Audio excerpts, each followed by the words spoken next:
hoy con el tema. Y el tema es delicadísimo. Política Nacional Anticorrupción. Mi primera pregunta sería, ¿existe? Maestra Liliana Veloz, investigadora del Centro de Investigación y Docencia Económicas del CIDE, son las siglas, y Jaime Hernández, director de la comunidad del programa interdisciplinario de la Red por la Rendición de Cuentas, PIRC. ¿Existe una política nacional anticorrupción? ¿Cómo estás, Fernanda? Así ya, Ah, en sí. seco. ¿En seco? Sin anestesia. ¿Sin anestesia? Pues no, la realidad es que todavía no. Y justamente te agradecemos el espacio para poder hablar de esto, porque hace más de 3 años se dio vida al Sistema Nacional Anticorrupción y uno de los mandatos iniciales que se tenían era poner sobre la mesa una propuesta de política nacional anticorrupción que permitiera ser la guía para que todas las instituciones que lo conforman y que ahora deben coordinarse, como su nombre lo indica, como un sistema para que haya un mejor seguimiento de las acciones anticorrupción en el país, se pusiera sobre la mesa. Entonces era una de las primeras acciones que se tenían que haber instrumentado y al día de hoy todavía no tenemos una política nacional anticorrupción. Así, a ver, tal Liliana, cual. así, tal cual. Así, Liliana, de verdad, ¿nos podrías explicar, antes de pasarle el micrófono a Jaime, qué significa esto? En un país en donde los números indican que estamos dentro de los 5 más corruptos en América. Como país, México está dentro de los 5 países más corruptos en el continente americano. Punto. ¿Qué significa que no haya una política nacional anticorrupción? Mira, significa en principio que todas las instancias que conforman el sistema siguen operando como venían haciéndolo de manera anterior. La idea detrás de generar un sistema nacional anticorrupción y que haya una política en la materia es precisamente definir muy claro qué le toca hacer a cada una de las instituciones para que haya un mejor combate a la corrupción. Tenemos que ser muy realistas, no se puede acabar al 100% con la corrupción, pero sí se puede disminuir. Porque en todos los países, hasta los que tienen los mejores números en materia de combate a la corrupción y bajos niveles de impunidad, siempre hay casos aislados de corrupción que cuando el sistema funciona bien y cuando las instituciones están preparadas para enfrentarlo, salen a la luz y se atienden y se generan responsabilidades. Pero el día de hoy en el país no contamos con una política que permita que estas instituciones se definan bien, qué le toca hacer a cada una, qué acciones hay que implementar, cómo protegemos a esos funcionarios que están a cargo de hacer las revisiones de la cuenta pública, que no le deban el puesto al jefe, sino que realmente puedan hacer un trabajo autónomo. Y como no contamos con eso, entonces hoy cada una de las instituciones que están en el Sistema Nacional Anticorrupción siguen operando con las líneas de trabajo que han venido diseñando y están empezando a generar algunos mecanismos de coordinación, pero todavía no hay líneas claras de cómo se debe combatir la corrupción. Sobre todo pensando, y voy a agregar una cosa aquí, que todo esto debe bajar al nivel local. Se necesita una política lo suficientemente robusta y general para que tanto en el nivel federal como en el nivel estatal como en el local, todas las instituciones sepan muy claro qué tienen que hacer para poder contribuir a resolver el problema de la corrupción en el país. Tratando de poner un poco en orden las ideas y algunos ejemplos, cuando entró Salinas de Gortari como presidente de México, refundió a la quina, ¿no? Si mal no tengo memoria. Otro ejemplo sería cuando entró Enrique Peña Nieto, pues refundió el Bester Gordillo, ¿no? Si pudiera ser otro ejemplo claro. Andrés Manuel López Obrador llegó al poder en un alto porcentaje porque prometió acabar con la corrupción y tomar medidas drásticas en los primeros 100 días contra la corrupción. Eso no ha sucedido. Al contrario, se ha solapado la corrupción. Aquellos que han sido corruptos en otros sexenios hoy trabajan para el régimen actual. Aquellos que han sido corruptos, bueno, hasta en otros países como Perú o como Venezuela, hoy se recibe con los brazos abiertos a esa gente en México, como parte de este sistema. Hoy, a más de 100 días, no hay un solo personaje en la cárcel. Un pez gordo, por decirlo así, ¿no? Entonces, y no hay una política nacional anticorrupción, entonces esto no pinta muy bien, Jaime Hernández. Esto pinta para ocupar los primeros lugares de un país corrupto en el mundo. En donde vivimos, crecen nuestros hijos y estamos los 120 millones de mexicanos. Entonces...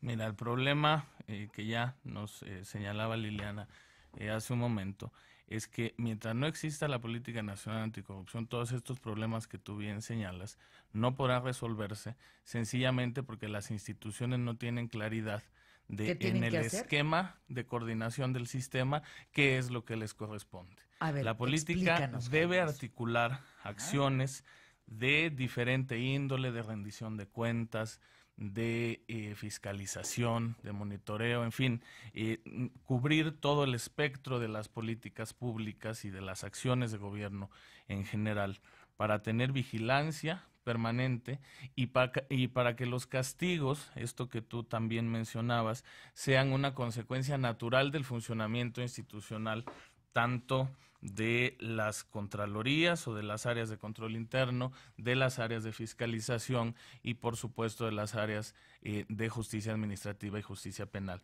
vinculada con hechos de corrupción.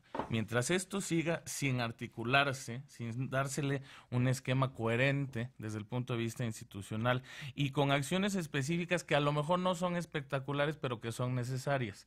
Pongo, por ejemplo, una en particular, la del desarrollo de buenos sistemas de gestión archivística en las administraciones en todos los niveles. A ver, ¿qué es eso, Jaime? Federal, estatal y municipal. ¿Qué es eso? La articulación de mecanismos de administración de los documentos públicos. Los documentos públicos, cuando se toma una decisión pública, generan un expediente. Y ese expediente, que por ejemplo los que conocemos más, los ciudadanos, son los vinculados con obras públicas, cuando se hacen licitaciones y todo, pues son expedientes de gran envergadura, pues estos son importantes sencillamente porque mientras no exista un buen seguimiento, una buena gestión de los archivos, existen dos consecuencias principales. La primera de ellas es que si no existen los archivos o si no se administran bien y no se sabe dónde están, entonces se cancela materialmente el derecho constitucional de acceso a la información pública. Es decir, es grave esto porque es gravísimo lo que está diciendo. Es una mala práctica administrativa, una deficiencia administrativa que está cancelando un derecho constitucional. Esto es la primera de las consecuencias. Y la segunda de ellas tiene que ver con lo que tú ya bien señalabas de la falta de sanción.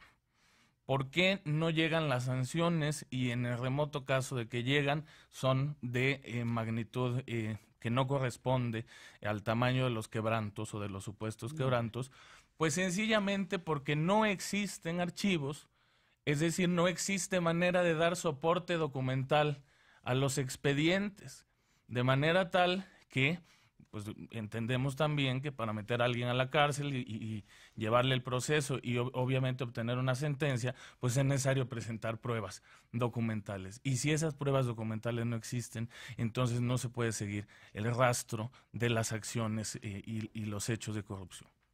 Aquí se dio un dato importante, 45,000 expedientes de la PGR, hoy en con Hertz Manero, FRP, no existen, están parados entre desaparecidos, entre guardados, entre robados, 45,000. Vamos a una pausa y yo te quiero dejar a ti que me escuchas con esta reflexión. Y amplíala en tu cerebro, amplíala en tu criterio y en tu conocimiento, y en tu agudeza, amplíala en tu reflexión. Hoy estamos viviendo la venganza de Enrique Peña Nieto por haber perdido el poder. Y estamos viviendo la venganza de Andrés Manuel López Obrador por haber ganado el poder. Y en medio de eso estamos transitando. Uno perdió y como perdió nos jodió, porque no entregó ni las contraseñas de los Wi-Fi de las secretarías, para que me entiendan. No entregó nada.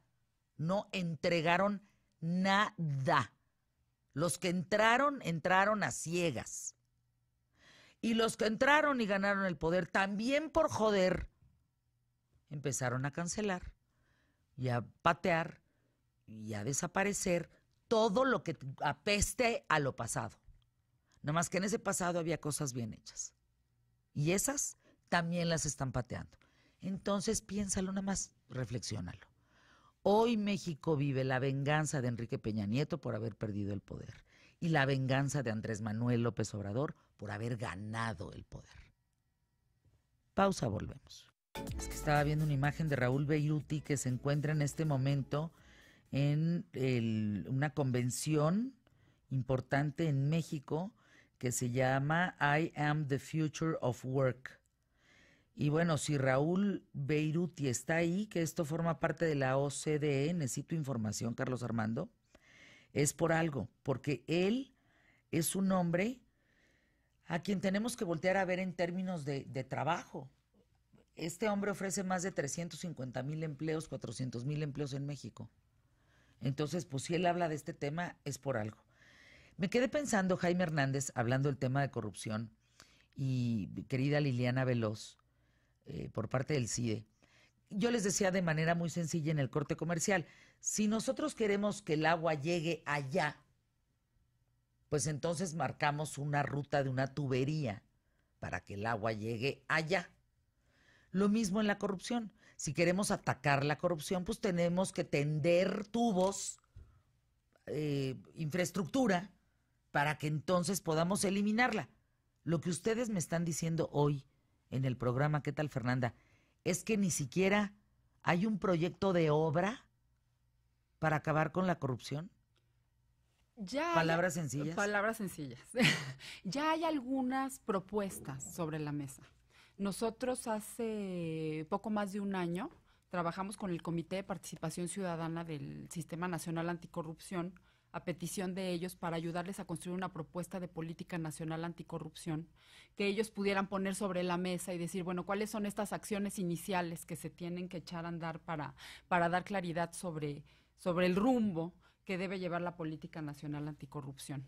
Del trabajo que hicimos, que la corrupción está ya muy diagnosticada en el país, pero hay que identificar, y cuando se diseña una política pública, lo que tienes que tener es una parte central, que sea el corazón de la política, que te permita de ahí diseñar las estrategias. Y nosotros encontramos que hablar del problema de la corrupción como un problema de captura, de instituciones, de puestos públicos, de decisiones, de presupuestos y captura en la justicia, nos permitía poder diseñar acciones que realmente permitieran una transformación profunda de la administración pública en el país.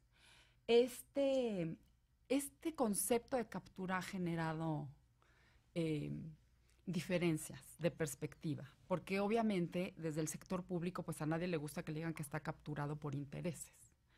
Y con esta nueva idea de que entonces ya hubo una nueva transformación y hay un nuevo esquema de gobierno, entonces pues ya nos descapturamos, y la realidad es que no, las instituciones no se descapturan porque alguien llega y por decreto dice que ya no hay corrupción y entonces todos tienen que trabajar con base en las nuevas reglas y todos tienen que ser honestos. La administración pública es tan compleja que se necesitan acciones muy claras para ir cambiando poco a poco los diferentes espacios que se van a encontrar. Mira, aquí hay un huequito donde se cometió un acto de corrupción, vamos a hacer los cambios administrativos necesarios para que eso ya no ocurra. Y en la parte preventiva, el trabajar desde el problema de la captura permite diseñar muchas estrategias que prevengan que vuelvan a ocurrir casos de corrupción. No vamos a acabar con estos grandes casos de corrupción mientras no cambiemos de fondo todas las rutinas administrativas que hay dentro de las instituciones para que no vuelvan a ocurrir, porque entonces nada más cortas cabeza pero eso y está se vuelve a chino. reproducir. Sí, no es fácil. Claro que no es fácil y no es en corto plazo. Entonces, el vender la idea de que por decreto se puede combatir la corrupción. Pues eso es una falacia, es una falacia, mentira. y no va a ocurrir, de aquí a un año no vamos a arreglar el problema de la corrupción en el país, ni de aquí en 6. Bueno, esa es una realidad. Fíjate nada, Tenemos ese que es tener el una diagnóstico. visión de largo plazo, porque transformar las rutinas institucionales, acabar con todos esos espacios de discrecionalidad, modificar patrones, modificar leyes que tengan más candados para que no se puedan hacer compras públicas por asignación directa todo el tiempo, ¿no? Requiere muchos cambios y muchos intereses que se deben de alinear a favor del interés público. Lo que dije, y por eso decir, pues las instituciones están capturadas, porque de fondo nadie tiene el interés de cambiar. Claro que todo el mundo dice, sí, hay que combatir la corrupción. Pero nadie la combate, es decir, siguen siendo corruptos. Exactamente. ¿No? En diferente medida, ¿eh? Pero se Liliana, siguen reproduciendo esos patrones. Híjole, me recordaste aquel alcalde, en su momento presidente municipal, que dijo, se acabó la corrupción de los policías y la corneta, todos, y los corrió a 700 corruptos y se quedaron sin policías. Claro. Porque lo que no calculó este hombre es que no había 700 preparados honestos para entrar en el puesto. Claro. Se quedaron sin policías. Y aquello fue un jolgorio. Peor. Sin duda. Y entonces, Jaime, ¿cómo le vamos a hacer? ¿Cuál es el diagnóstico? En lo que ya hemos venido comentando, creo que hay un tema que se alza como muy relevante en la propuesta que construimos desde el CIDE, y es el de la profesionalización. Esto que tú mencionas es un claro ejemplo de un problema de falta de claridad acerca de cómo introducir esquemas de profesionalización. No estamos hablando de servicio de carrera, porque cuando hablamos de servicio de carrera todo el mundo le da miedo porque dice que eso es muy difícil y que es muy complejo y tal. Pues no, lo que estamos hablando es de bases mínimas para la profesionalización. Y se pueden identificar acciones muy concretas que permiten diseñar pues las líneas más básicas, diríamos, de un esquema profesional en la administración pública que acabe con lo que ha dicho Liliana. Si entendemos a la corrupción como la captura de los puestos públicos, entre otras capturas, pero como la captura de los puestos públicos, pues un esquema profesional en la administración, precisamente el interés que tiene es terminar con esa captura de puestos públicos que redunda en la generación de un contexto favorable para la corrupción. ¿Por qué? Porque si un funcionario público sabe que llega a un puesto porque no se lo merece y eventualmente se da cuenta de que el jefe que le dio ese puesto, que es su cuate o es su correligionario o es su compadre, por decir algo, ese jefe lo que hace es pues un acto de corrupción, el subordinado se da cuenta, lo va a denunciar, pues desde luego que no, porque sabe que si lo denuncia, lo que va a pasar es que lo va a correr y nadie le va a volver a dar un puesto así porque no se lo merecía desde el principio. Qué barbaridad. No se lo ganó por méritos, no se lo ganó por cualidades profesionales. Estamos hablando de que la introducción de este nuevo paradigma de la profesionalización, que está vinculado con otra idea muy interesante, que es el concepto de la responsabilidad activa, que pretende que los funcionarios tengan seguridad en el ejercicio de la función para que los ciudadanos también tengamos seguridad al tratar con ellos cuando vamos a las ventanillas o cuando intentamos hacer un trámite. Estos elementos son del mayor interés y deberían formar parte de la estrategia de política nacional anticorrupción. Consideramos que eso sí sería una verdadera transformación. Claro. Un cambio de paradigma donde la burocracia se deje de usar como un botín político cuando llegas al poder y que realmente utilices criterios donde se elijan a las personas por sus capacidades y no por la cercanía a tu grupo político. De entrada, eso es un cambio de paradigma tremendo. Y si a eso le sumas lo vulnerada que ahorita está la burocracia, que no tienen certeza laboral, que no tienen visión de largo plazo, que no tienen prestaciones, y todo lo que ha ocurrido con algunas medidas que se han tomado con el inicio de la nueva administración, que no quiere decir que no se deban terminar los abusos. Claro que se tenían que terminar los abusos, sobre todo de ciertos puestos altos dentro de la administración, pero el grueso de los funcionarios públicos, la burocracia está llena de gente valiosa que ahorita está vulnerada, y que cómo le pides que se comprometa con el bien público si el Estado no le garantiza que ahí puede tener una carrera de largo aliento con la que pueda mantener a su familia. Tú tienes que ser honesto porque la institución te lo permite, te da esas condiciones, ¿no?